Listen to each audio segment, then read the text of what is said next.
Bakit may mga tao na lumalaki ang ulo pag Number one reason dyan kung bakit lumalaki ang ulo ng mga taong may pera, it's because hindi nila alam yung value ng pera na hawak-hawak nila.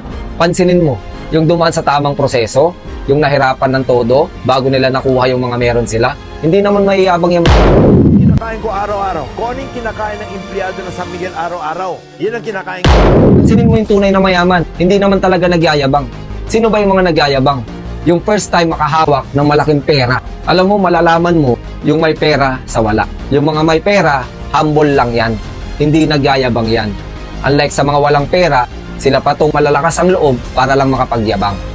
Pinakamasamang ugali ng taong ayaw mo. Ay, nako, yung mayabang pero walang narating. Pero one time millionaire lang naman. Napansinin mo, yung tunay na mayaman, kahit mawalan ng pera yan, dahil pinaghirapan nila yung pera nila, maniwala ka sa akin, kahit mawalan ng pera yan, bigyan mo yan ng 1 milyon, balikan mo after 2 years. Yung mayaman, after 2 years, mayaman ulit. It because alam nila kung anong value ng pera. Unlike sa mga may hirap na walang pera, bigyan mo yan ng 2 milyon, balikan mo yan after 3 months, maniwala ka sa akin, yung 2 milyon, ubos na. Bakit? Hindi nila alam kung paano i-handle yung pera. Walang ibang gagawin dyan kung gilustayin yung binigay mong 2 milyon sa loob ng 3 buwan.